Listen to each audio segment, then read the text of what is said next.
Hi, I'm Liv, and today I thought I would do a little mood reading vlog, and I thought I'd read some of my most anticipated new releases and just my most anticipated reads, really. Let's just start. I'm wearing a darker lip today. I don't know, I'm feeling like quite autumnal and I'm in like the autumn mood, so I just thought I'd chuck a dark lip on.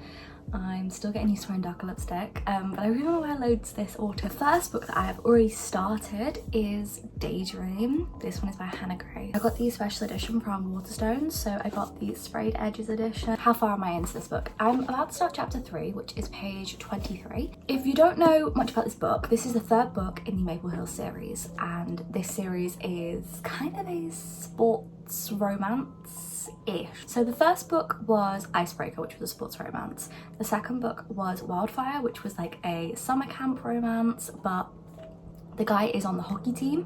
And then this one is about this guy Henry, who has been in every other book as well. He is on the hockey team. He is the captain of the hockey team, and he is struggling with his lessons and struggling with his workload at school, and so at university, college, and so he gets this girl Hallie to be his tutor, teaching him and trying to help him because she is such a people pleaser. But at the same time, she's not very fun in life. She goes by the rules and she doesn't like to really do anything crazy, and Henry's going to show her how to have a good time. She is also a book writer, so she's looking for inspiration for her book as well, which I just think is so cute. And she's a very much a lover of reading, which I mean, us book readers, us book lovers, reading about a girl who loves reading, like how can you relate to a character more? So far, I'm liking it. We've had a perspective from both characters. So the first chapter was from Hallie's perspective, and it was really good. So we saw her and her boyfriend break up, and it was really sad. Like the way that this guy spoke to her, I was in shock. I was like, what the hell? I felt really bad for Hallie because of the things he was saying about her. I just thought, oh my god, this guy should not be speaking to you like that. Henry's perspective on what's going on and why he is struggling in class, how this is affecting him, and why he is so annoyed by it. Yeah, I'm really liking it so far. We have also seen Aurora, who was in Wildfire, so that was nice just to see another character that we already know. I'm gonna read a bit today, see how I'm feeling, and then obviously update you on it. Hello, it has been a couple hours and I have tabbed this book so much. Look at that. Oh my god, it's so good. This book is so good. I've been listening to it on my audiobook actually on Spotify. It is so good. I'm actually on chapter 13, page 127. I love this book so much. Okay, let's talk about the stuff that's happened so far and where we're at. So we've seen a lot from the hockey boys, which is what I was missing in Wildfire. We didn't really see much about the hockey boys, but in Icebreaker there was loads to do with the hockey guys, and in this one there's loads to do with the hockey guys. We've seen so much of them, especially like JJ, Chris, Nate and Anastasia are in this one. Aurora, Russ, everybody's in it, which I just feel like is just making me like this book so much more, because that is one of the aspects I adored in the first book, because it was just that thing about the camaraderie between all the hockey boys and how adorable they were, but also how they weren't like frat boys that you typically think of. They actually all act like this little mini family, and it's just beautiful and so heartwarming. Henry is such a sweet guy, and it's so sweet, and all their interactions are so flirty, and I can see like them getting together eventually is not going to be like a big shock. It's not going to be like, wait, where did that come from? Because their banter and interactions are just so adorable. It's constant. Like there was a scene where I realized that they didn't have each other's phone numbers written down. He grabbed her by her loop of her jeans and pulled her towards him to take her phone off her so he could put his number into her phone. And I just thought little things like that just show they've got this like chemistry between them. And Henry is such a smooth talker. Like he's known for having like one night stands and things with girls. He never really does relationships, but the way he is with Hallie, like it's just so bantery, and they have this flirty connection between them. I like how Henry has clearly like come into his own since the first book. The first book he was very nervous, very shy guy, and in this one like it's clear he's grown up a bit. He's still nervous, he's still very intimidated by the fact that he is the captain of the hockey team, but at the same time he has grown up a lot. He's better equipped to it now than he would have been in the first book. And I like the way that Hannah has written Henry. Now, she did say at the beginning of the book that this book will not have a diagnosis of Henry. He struggles with focus and he has a lot of traits which could be seen as ADHD, but she didn't want to have to like diagnose him in the book because she didn't want that to be the focus and she wasn't sure if she'd give it justice. I appreciate. But I also love how we've got our main character, Hallie, who has a sister with ADHD. And she says a lot of her experiences and she uses a lot of her techniques that she uses with her sister on Henry, like helps him. And there was a scene specifically where Henry was getting really overwhelmed and he'd been doing a lot in the day anyway, but he was really overwhelmed in this like club, and Hallie went up to him and she put her hands on his temples and was just trying to like calm him down. I'm trying to see if I can find it. I put a clear sticky note on it. Here, I just did loads of like annotating on my first sticky note. It's the way that she can see when he's like suffering and when he's struggling, and instead of just like either ignoring him or making it a big deal, she will quietly help him with things. And I just think that's so heartwarming, especially since I read Yours Truly, and the way that anxiety was treated by Brianna, Jacob's anxiety, was just disgusting. And I just felt like it was so overlooked with how she would abandon him and everything and slept with him after a panic attack and then just left him. Like loads of things like that I just thought were awful. So reading a book where the author has clearly really thought and made this character, well, this character is written to really help him and really understand and be a decent person. I just loved that. It's really heartwarming and it's what I need to see. As I said, I'm at page 127. Good little chunk into the book, this part done. I'm really liking it.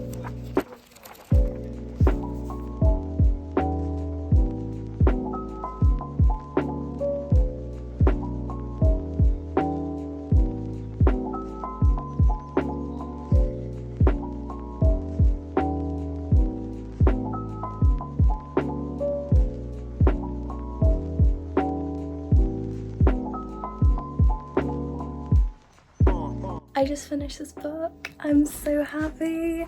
I'm gonna put you down for a second and I just need the radiator.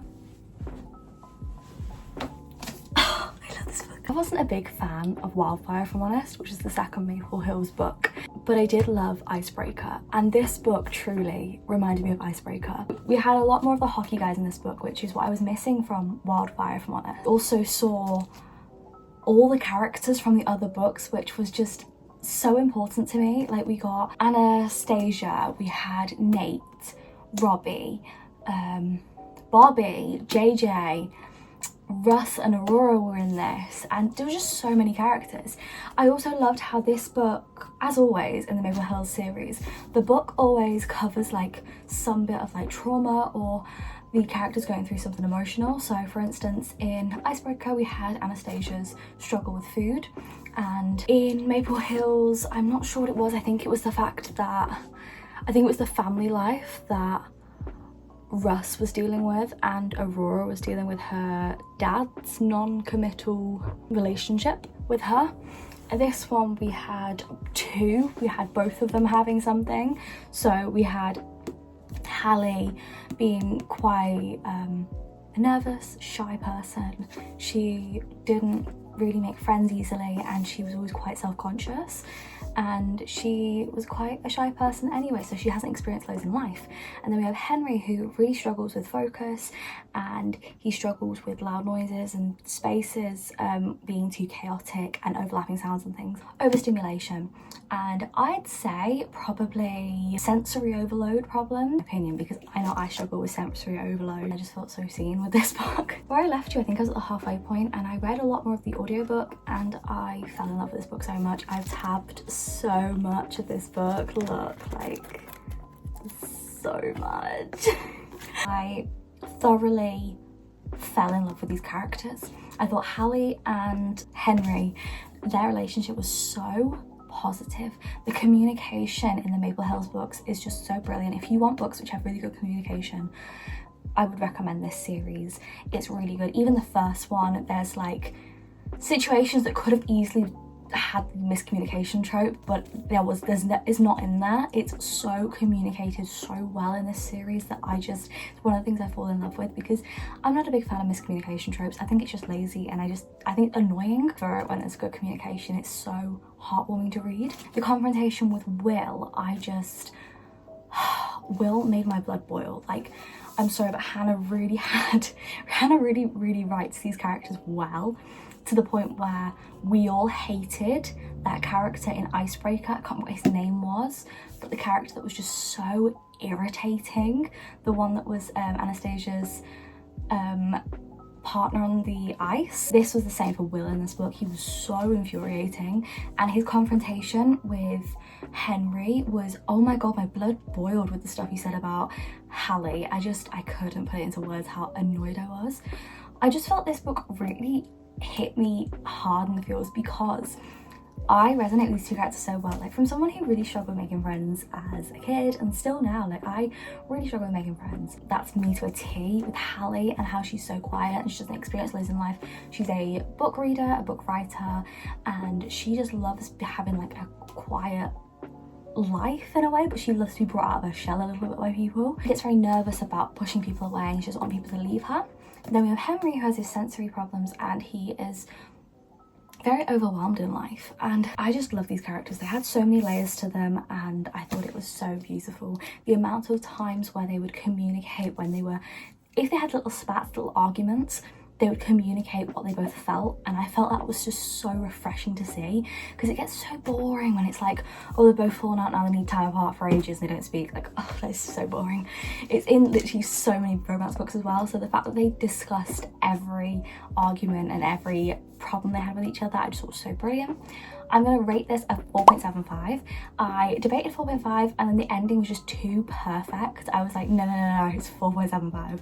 I just think it's such a good book. There was quite a bit of spice, not as much as Icebreaker, but there was quite a bit. There was so many romantic scenes though. There was so many, even before they were a couple.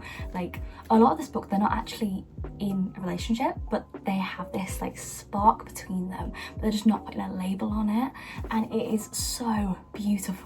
The romance is so refreshing, and this book is just so gorgeous. Like, I can't even put into words how beautiful it is. Would highly recommend. If you have read this, tell me down below what you thought about it, but I thoroughly loved this book. I need to pick something else that I've been really anticipating reading. I don't know if I want a romance again. I've just read a romance. I like to spice it up a bit. Loads of my TBR cart, and I just got a book for 99p. Let's download it actually onto my Kindle, because it's one that I'm really excited to read, and it was 99p, so I was like, yeah, I'm getting it. This one is called Leather and Lark, the next book by Bryn Weaver, which the first book was Butcher and Blackbird. That's what it was. Now, I don't know if that's going to be the next book I read. I also have Swift and Saddled, which I'd love to read. I have When in Rome, Rock, Paper, Scissors, In Memoriam, Divine Rivals. I don't feel like I want to do Divine Rivals yet, because I know that's like a big fantasy. I don't think I want that right now. Ah, found it. I've clicked cover.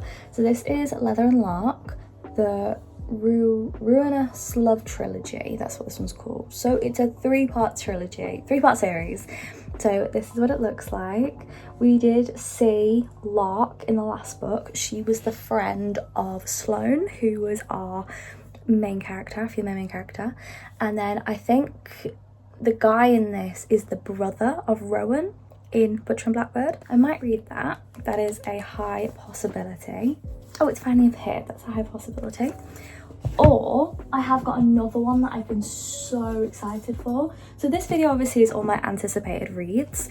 So my other one is Yellowface. This is by Rebecca F. Kwang. Is it Kwang? I'm not sure. Kang or Kwang? I don't know. There's a massive chance I'm saying that wrong. But this one is standalone. This is a literary fiction. We've got our main character June and her best mate, well, not best mate, her rival, that's it. Her rival dies in a freak accident, and she steals her rival's story and tells it, releases it under her name, and she gets a lot of shtick for it because she's not Asian, and the story is about an Asian person, and I don't really know what the storyline is, and I'm kind of excited to go in blind into it, because I did that with Daisy Jones and Six and Seven Husbands of Evelyn Hugo, and those both impressed me. So I am thinking about doing this one next as my physical book. I'm very excited to try this. I've got loads, as I said, though, on my physical TBR. Like, I've got things that Sam picked out for me. So one of them is The Priory of the Orange Tree, but that's really intimidating right now. So I'm not gonna go with that. I feel like I kind of want to give this a go. I don't want a romance right now. I feel like I'm just not in the mood for a romance. So I might give Yellowface a go. I might try it, see if I like it or not. I do like the feeling of the cover. It's very like waxy. But yes, I've got this and I've got this. So we're gonna pick one of these. I'm probably gonna go with Yellowface and then Leather and Lark afterwards. I wasn't actually planning to read this month, but it was on the 99p sales, so go check that out because it might still be on 99p sales if you go check that out, because it's obviously just started to be September when I'm filming this, so it probably will still be up. So if you want to get that book for 99p, go check out Amazon. Yes, I'm going to go watch a film now and write up my little review of Daydream. I really enjoyed that book so much, and then I'm probably going to start this a little bit later on. I did what I always do when I've just finished a book. I started my next one and I plan just to read the first page or two, and it helps me just think, oh, I've already started it, so I may as well carry on later. So otherwise I really struggle to start a new book. I don't know, I get it's changed like that. And already reading the first 2 pages, I am I lost a word. I'm at a loss for words. She's talking about Athena, the girl that we know dies, and at the end of it she says how I'm drinking to dull the bitch in me that wishes that she were dead. And I'm just like, the way this is written is very like, are we gonna like June? Are we gonna hate her? Are we gonna love to hate her? Instantly though, I'm getting vibes of Seven Husbands of Evelyn Hugo. Morally grey character, I'm guessing. Hello, it is the next day. I just had my hair done, so I've just curled it after my appointment and I've got my curtain bangs back, so I'm very happy about that. I've watched Sabrina Carpenter so much, I just really wanted them back. I have been reading Yellowface. So I want to update you quickly. I did read a whole book last night, like another book. I don't actually know what was going on. I realised on my BookBeats I only have about 6 days left of my BookBeats free trial, and I still had 20 hours left, and I was like, oh my god, when am I going to get chance to read anything? So I read How to Kill Men and Get Away with It, which was an interesting book. It wasn't anything I was anticipating to read, so I didn't bother putting it in the vlog. I just wanted to mention I've read that last night. I read it literally from about 6 o'clock. I finished it at 1 in the morning, so yeah. Reading Yellowface, so I did start on audiobook on BookBeat, and I also have been reading it physically, so I'm currently at page 36, and it's good. I'm liking it. It's definitely one of those books where the main character is very morally grey. I mean, I don't like her right now. She's one of those characters that you love to hate. June is just really infuriating, and it's how much she hates Athena is what I don't get, because obviously, so we've seen the first part of how Athena died, and she really hates Athena. Like, she is so jealous of her, and it's actually quite sad.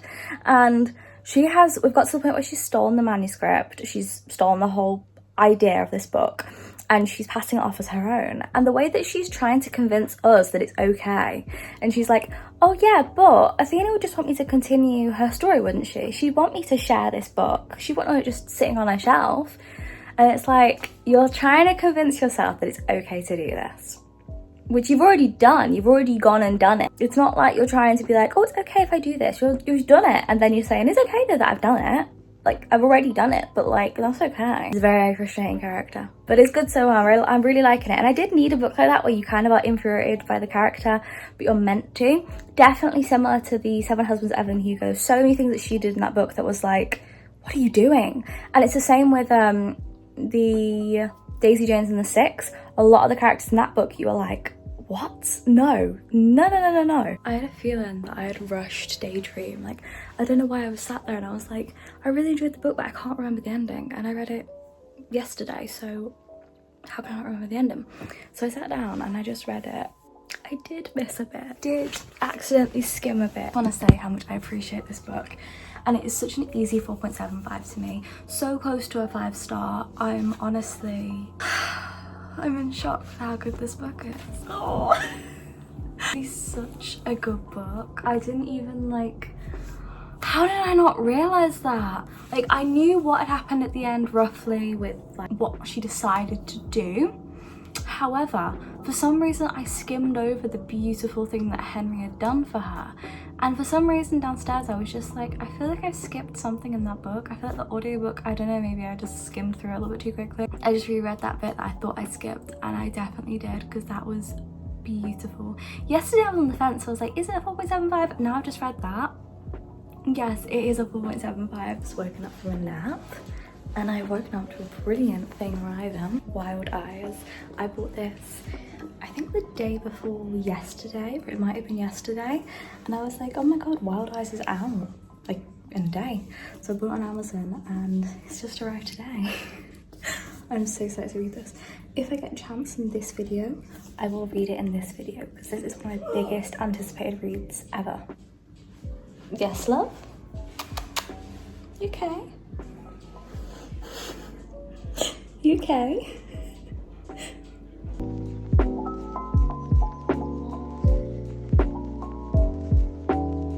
I am about to start chapter 15 right now. I'm at a good point in the book. I'm over halfway and it's really good.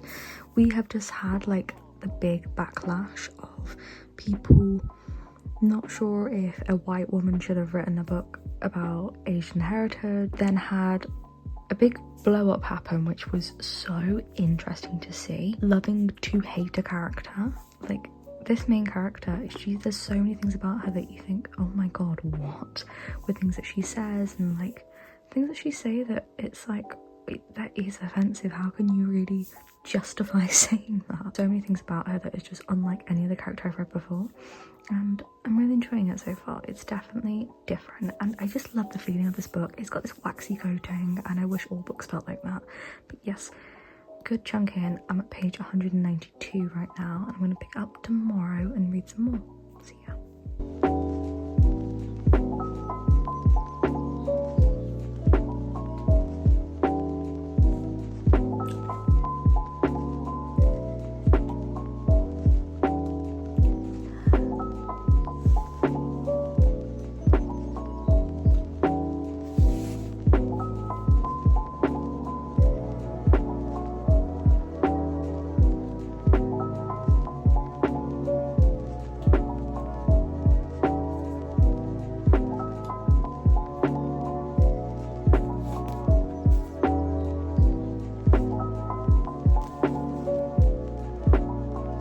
I've just finished Yellow Face by Rebecca F. Kwang. I think I enjoyed it. So this book was very different to anything I've ever read before. Definitely a literary fiction novel. In this book we follow our main character June. So June is a writer, a struggling writer. Her first ever debut novel didn't do very well and she is incredibly jealous of her frenemy, who is called Athena. So Athena is a person who's very popular in the writing world.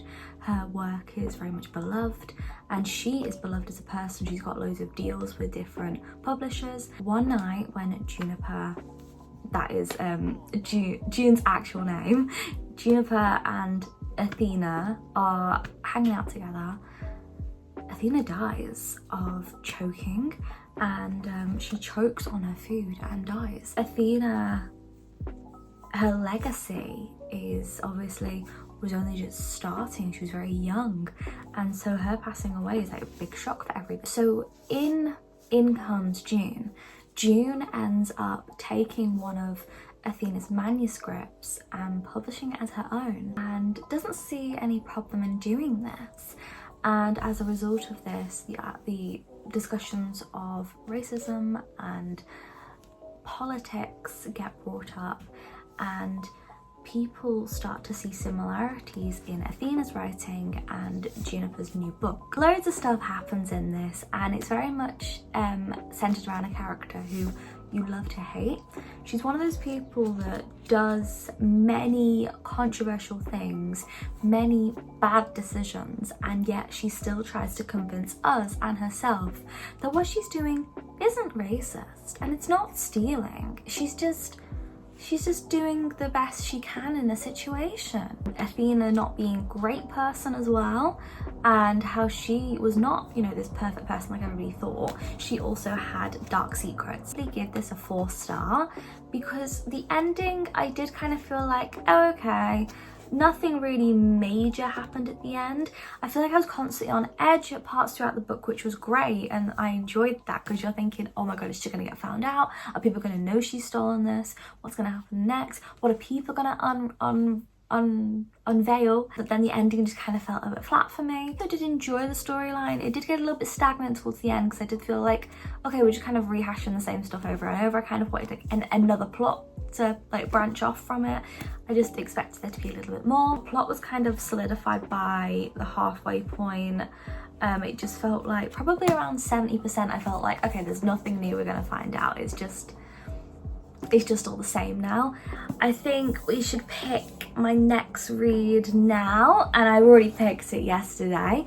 So the next read I'm going to be doing is Wild Eyes by Elsie Silver. This recently came out and I got this, literally arrived yesterday. I love the look of this book. So this book is the second book in the Rose Hill series, which is about single dads, and this one is about Weston Belmont. Violet is a country singer and West is the brother of our main character in the first book. I just realised my copy has like weird black markings on it. Oh, it's so annoying. About Skylar, who's this singer who we did see in the first book at the very end, and this is about Weston.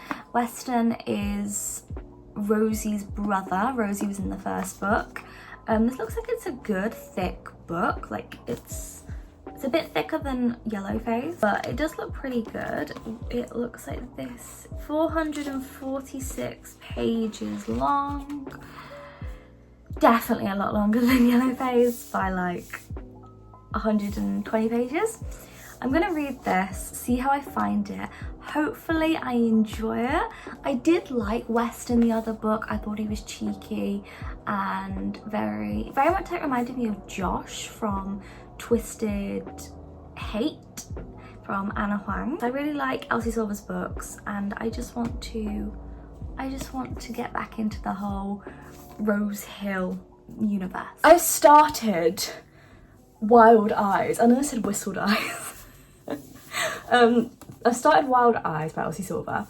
I am currently, there's a little chunk in, I'm at exactly page 32, so chapter 3, Skylar.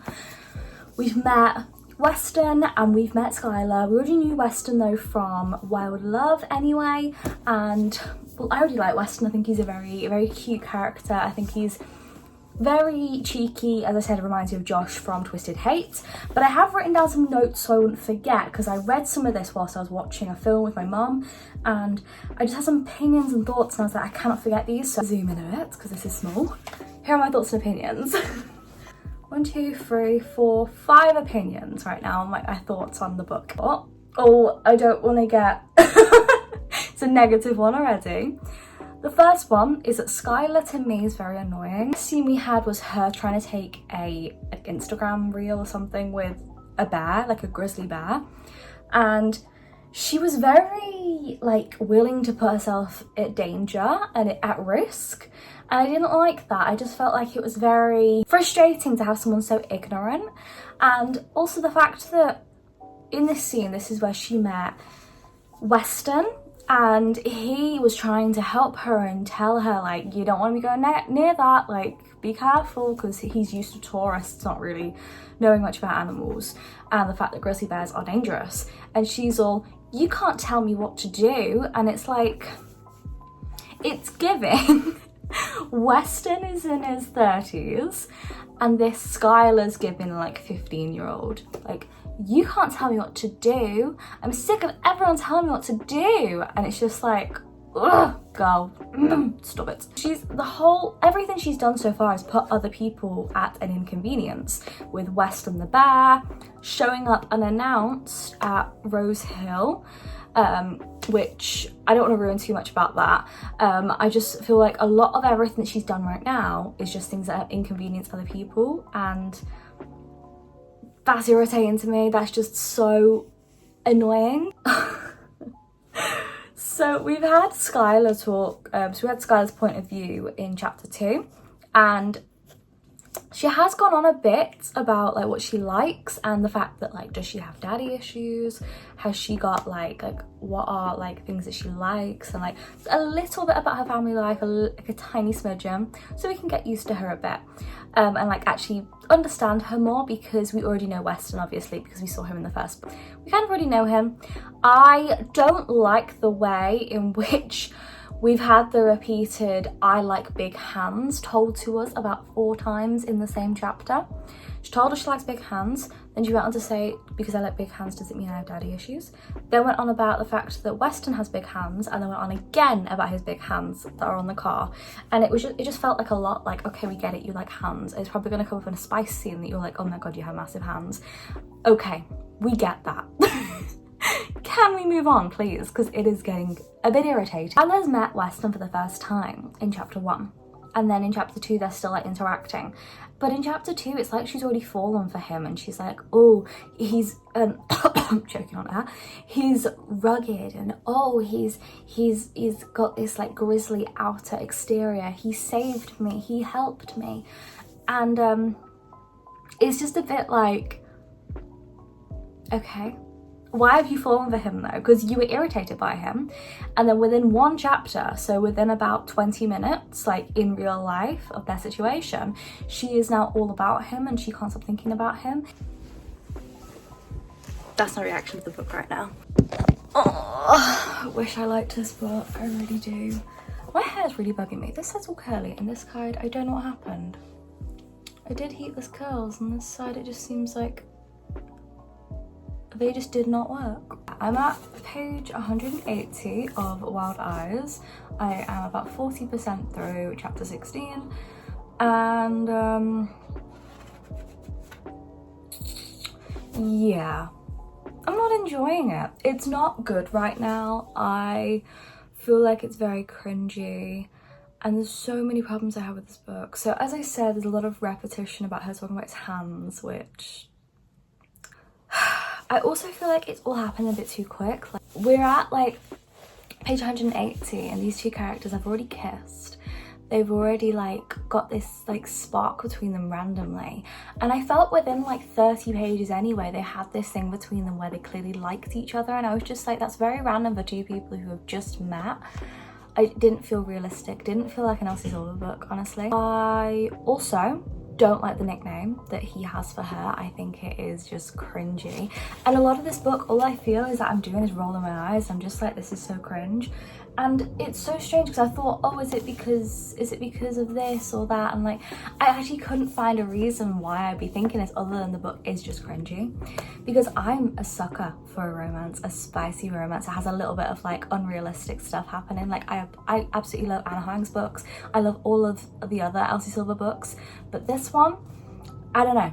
It's just, it is incredibly cringy, too quick with stuff that's happening. Skylar and West, it just seems like this chemistry has just come out of nowhere. Like Ford and Rosie knew each other as kids and they already had this banter, and when she came back home to Rose Hill they already had like unfinished business, like the vibe there, and the fact that they've always been crushing on each other and they didn't really know that each other liked each other. Whereas this, it's like, it's an insta love, and I don't think I like that.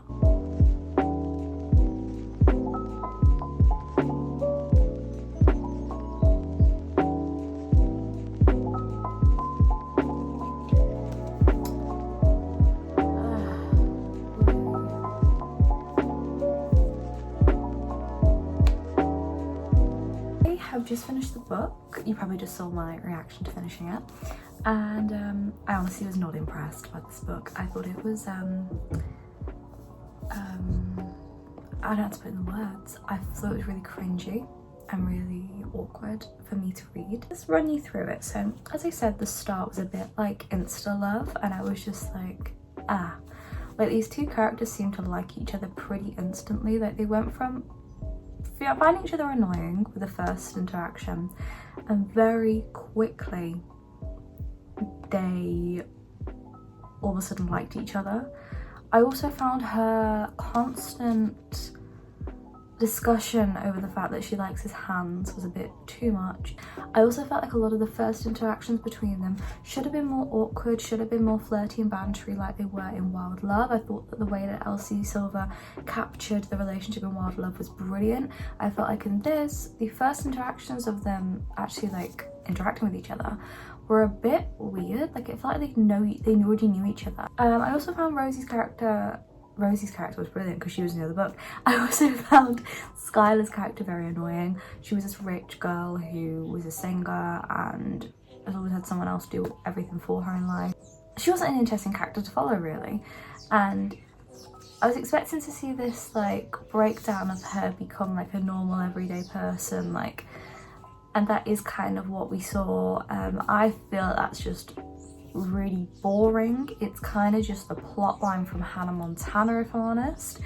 Anyone's watched the Hannah Montana film, that's literally the plot line. This girl who goes from this upper and arse famous clean cut cookie cutter woman to this like country girl. That's literally Skylar's character. The moment where Skylar explains her family life and how like she had a bit of a rough upbringing, like her parents were really hard on her about stuff. Instead of just having a normal reaction from West of being like, you could tell that he was visibly annoyed or you could tell that he was irritated by this knowledge, we had this description of him clenching his fists and visibly shaking, and I just felt like that is such a Wattpad description. Somebody who's got so many books out as Elsie Silver, I just felt like that was really lazy to write it like that. I've had time to think. Sure now of my rating. I'm gonna rate it a 3.75. Now this is the same rating I'm pretty sure that I gave Happy Place, and it is the same feeling I'm getting. Like, the feeling right now is there were aspects I enjoyed. Overall was not a big fan. There were certain spice scenes that were okay and like I was like, oh, that's spicy, that's cute, I like that. There were certain interactions which I liked. I liked seeing Rosie and Ford. I liked Wes. I liked the big triumphant bit before the end of like the big shocker. And I was like, oh my god, that's amazing. A lot of it I found very lazy. I didn't like the writing at some points. I felt like the romance was very Wattpad-y. I enjoyed Emmy and Oliver. They were both really cute and I thought they were adorable. I loved the whole interaction between them, and that is why it's not a 3.5 and it's 3.75. Personally, if you have read the Chestnut Springs series and Wild Love, I don't think that this is going to really impress you. I mean, thinking back to Wild Love, that was a 5-star for me, and this is a 3.75. There was nothing really interesting brought to this book, whereas in like Wild Love, we had Ford, this beautiful character that really poured his heart and soul out to Rosie, our main character, and the whole locket and like the fact that they had a lot of background with each other and a past, and the truth coming out about them both actually liking each other and just never actually telling each other. All that was beautiful. This, it was very basic. That is the video. I hope you enjoyed. We read 3 books in this video. We read Wild Eyes, Yellow Face, and what was the first one? Daydream. The one with the biggest rating was Daydream, obviously, with 4.75. Yellow Face was a 4-star and Wild Eyes was a 3.75. I hope you have enjoyed. I'll see you guys soon with another video. Like and subscribe and leave any comments and do all that stuff. I will see you guys pretty soon. Bye.